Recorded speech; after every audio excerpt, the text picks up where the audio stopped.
Hi everyone, welcome back to my channel. आज हम शुरू करने जा रहे हैं क्लास 10 केमिस्ट्री का पहला chapter, that is chemical reactions and equations. Chemical reactions and equations part 1। इस वीडियो को मैं 6 पार्ट्स में लेके आया हूँ। सो पार्ट 1 जो है हमारा बेसिक से डील करेगा, very very important.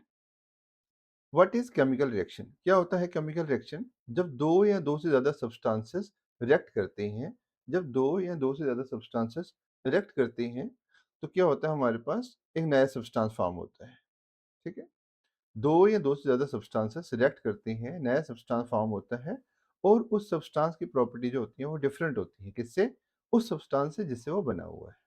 What I mean to से, कार्बन जो है वो एक सब्सटेंस है, ऑक्सीजन दूसरा सब्सटेंस है, ये दोनों रिएक्ट करते हैं और हमारे पास नया सब्सटेंस बनता है कार्बन डाइऑक्साइड। तो जो रिएक्टेंट है, ये जो दो सब्सटेंसेस हैं इनको हम बोलते हैं रिएक्टेंट। क्या बोलते हैं? रिएक्टेंट। और जो नया सब्सटेंस बना है दैट इज प्रोडक्ट।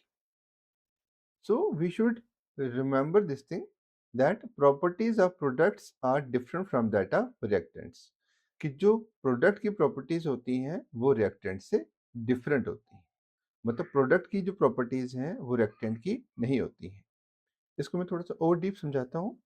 कार्बन की अगर हम बात करें तो कार्बन जो है वो कंबस्टेबल सब्सटेंस है, यानी कि जिसमें आग लग जाती है, दैट इज कंबस्टेबल सब्सटेंस। और ऑक्सीजन जो है वो कंबस्टन को सपोर्ट करता है, यानी कि आग को जलने में सहायक होता है, हेल्प करता है, राइट। लेकिन जब दोनों कंबाइन होते हैं तो बनता है कार्बन डाइऑक्साइड, और कार्बन डाइऑक्साइड जो है वो आग बुझा देता है। दिस मीन्स कि इन दोनों की प्रॉपर्टीज, जो रिएक्टेंट की प्रॉपर्टीज हैं, वो बदल गई जब वो प्रोडक्ट बने। यही मैंने यहाँ पे समझाया कि properties of products are always different from that of reactants. तो बच्चों एक चीज याद रखनी है कि जो प्रोडक्ट जो भी बनता है, एरो के इस साइड राइट साइड जो होता है दैट इज प्रोडक्ट, और एरो से पहले जो होते हैं दैट इज रिएक्टेंट। तो रिएक्टेंट की प्रॉपर्टीज और प्रोडक्ट की प्रॉपर्टीज डिफरेंट होती है। एक और एग्जांपल समझते हैं। हाइड्रोजन और ऑक्सीजन जब मिलते हैं तो हमारे पास बनता है वाटर। ठीक है, हाइड्रोजन जो है दैट इज इनफ्लेमेबल, मतलब कंबस्टन होती है, इसमें इसमें आग लगती है, राइट। और ऑक्सीजन इसको सपोर्ट करता है जलने में। लेकिन जो प्रोडक्ट है, जो वाटर बनता है, वो क्या है? वो तो फायर डिस्पोजल है, मतलब वो आग को बुझा देता है। अगेन प्रॉपर्टी चेंज हो गई। जहां हाइड्रोजन आग पकड़ता है, ऑक्सीजन उसको सपोर्ट करता है, वहीं पे दोनों जब कंबाइन होते हैं, रिएक्ट करते हैं और एक नया प्रोडक्ट बनाते हैं जो आग को बुझा देता है। मतलब इनकी प्रॉपर्टी चेंज हो गई प्रोडक्ट बनने के बाद। So again we come to the line that the properties of products are different from that of reactants.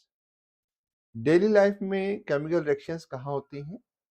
Photosynthesis, that is a chemical reaction. When we cook food, cooking of food is also chemical reaction. Combustion is a chemical reaction. Digestion, chemical reaction. Beverages भी chemical reaction से ही बनती हैं, that is anaerobic respiration, for example beer, whiskey, etc. Now we have one more topic, that is chemical reaction taken place. How do we know? मतलब हम कैसे जानेंगे? How do we come to know that chemical reaction has taken place? Chemical reaction हुई है, हमें कैसे पता चलेगा? तो हमारे पास जो पहली कंडीशन है, जो पहला करेक्टरिस्टिक है जिससे हमें पता चलेगा केमिकल रिएक्शन हुई है, that is change in state. अगर किसी सब्सटेंस की स्टेट में चेंज आता है, मतलब सॉलिड से लिक्विड में हो जाती है या लिक्विड में सॉलिड से हो जाती है, तो पॉसिबिलिटी है कि केमिकल रिएक्शन हुई होगी। देखो, वाटर को अगर हम हीट करते हैं तो वाटर से वाटर वेपर्स बन जाते हैं, but that is not a chemical change, that is physical change. तो हर बार change in state chemical reaction नहीं होती है, बट केमिकल रिएक्शन होने पर स्टेट भी चेंज होती है। फॉर एग्जांपल, अमोनिया गैस है, हाइड्रोजन क्लोराइड गैस है, दोनों रिएक्ट करते हैं और सॉलिड अमोनियम क्लोराइड बनता है। दूसरी प्रॉपर्टी है चेंज इन कलर। जब किसी सब्सटेंस में कलर चेंज आता है तो हम समझ सकते हैं कि वहां पे केमिकल रिएक्शन हुई है। आयरन को जब हम कॉपर सल्फेट सॉल्यूशन में डालते हैं तो आयरन कॉपर को डिस्प्लेस कर देता है। आगे जाके हम पढ़ेंगे डिस्प्लेसमेंट रिएक्शन। ठीक है, तो आयरन कॉपर को डिस्प्लेस कर देता है और आयरन सल्फेट बन जाता है।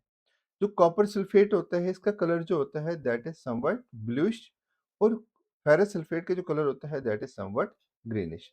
सो जो कलर है कंपाउंड को ब्लूइश से ग्रीनिश हो गया because there is a chemical reaction between the iron and copper sulphate.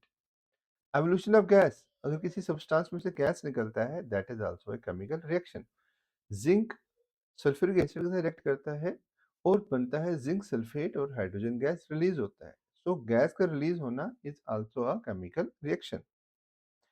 Change in temperature, जब केमिकल रिएक्शन होती है तो टेम्परेचर में चेंज आता है क्योंकि या तो हीट इवॉल्व होती है या तो गेन होती है। कैल्शियम ऑक्साइड और वाटर जब रिएक्ट करते हैं तो कैल्शियम हाइड्रोक्साइड बनता है जो एक एक्सोथर्मिक रिएक्शन है, और हीट जो है वो इवॉल्व होती है यानी कि हीट रिलीज होती है।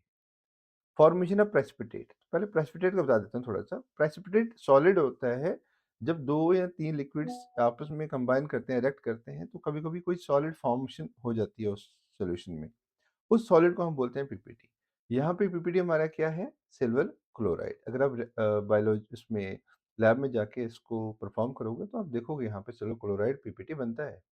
सिल्वर नाइट्रेट और सोडियम क्लोराइड को जब हम रिएक्ट करवाते हैं हमारे पास बनता है क्या, सोडियम क्लोराइड, और साथ में क्या बनता है, सोडियम नाइट्रेट।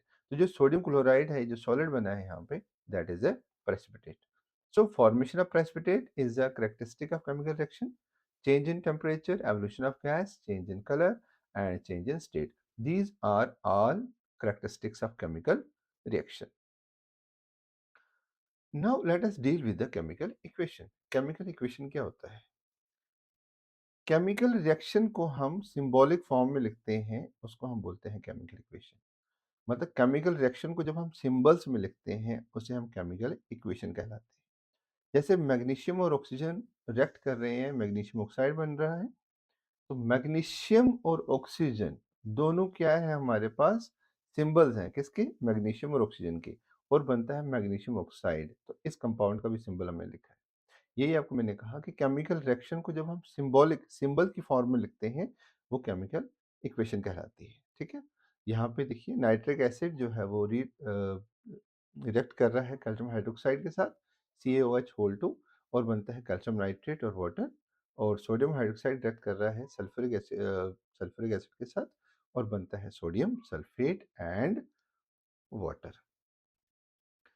तो एक चीज़ याद रखेंगे और कि रिएक्टेंट को हमेशा हम लेफ्ट साइड लिखते हैं और प्रोडक्ट को हमेशा राइट हैंड साइड लिखते हैं। मतलब रिएक्टेंट्स को हमेशा लेफ्ट हैंड साइड लिखा जाता है, ये रिएक्टेंट्स हैं राइट।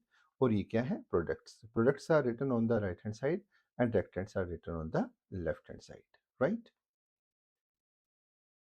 बैलेंस्ड और अनबैलेंस्ड इक्वेशंस का कॉन्सेप्ट क्या है, बैलेंसिंग हम नेक्स्ट वीडियो में सीखेंगे। अभी सिर्फ ये जानेंगे कि होता क्या है। बैलेंस इक्वेशन का मतलब होता है कि नंबर ऑफ एटम्स जो होते हैं वो रिएक्टेंट और प्रोडक्ट साइड में सेम होने चाहिए। देखिए यहाँ पे एक रिएक्शन हुई है, मैग्नीशियम ऑक्सीजन के साथ रिएक्ट करता है और मैग्नीशियम ऑक्साइड बना है। लेकिन हम देख सकते हैं यहाँ पे ऑक्सीजन के दो एटम्स हैं, ऑक्सीजन का यहाँ एक एटम है। दिस मीन्स ये एक अनबैलेंस्ड केमिकल इक्वेशन है। लेकिन यहाँ पे अगर हम देखें तो मैग्नीशियम और ऑक्सीजन जब रिएक्ट करते हैं मैग्नीशियम ऑक्साइड बनता है। यहाँ पे दो मैग्नीशियम है और 2 1 2 दो ऑक्सीजन है, और दो मैग्नीशियम और दो ऑक्सीजन है। तो ये क्या है, बैलेंस्ड है। तो बैलेंसिंग कैसे करते हैं उसको हम नेक्स्ट वीडियो में कवर करेंगे। यहाँ पे सिर्फ हमारा कॉन्सेप्ट ये समझ आना चाहिए कि केमिकल इक्वेशन क्या होता है कि रिएक्टेंट और प्रोडक्ट्स के साइड पे आइटम्स को बैलेंस करना होता है।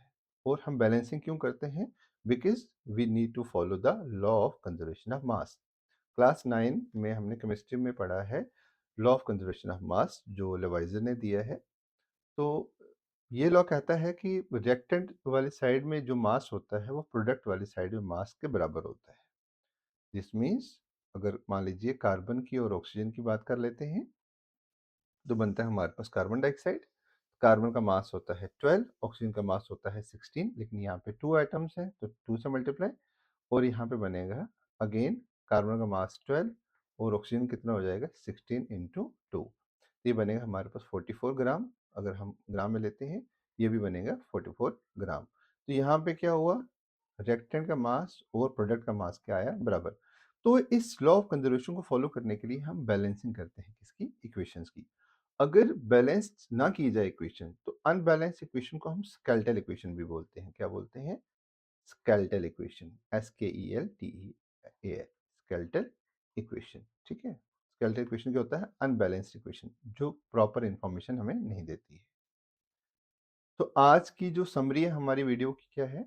Chemical reaction new substance form होता है। साइन ऑफ रिएक्शन मतलब कैरेक्टरिस्टिक ऑफ रिएक्शन क्या है? 5 चेंजेस जो हमने पढ़ी। केमिकल इक्वेशन की बात करें तो सिंबॉलिक फॉर्म में हम लिखते हैं केमिकल रिएक्शन को।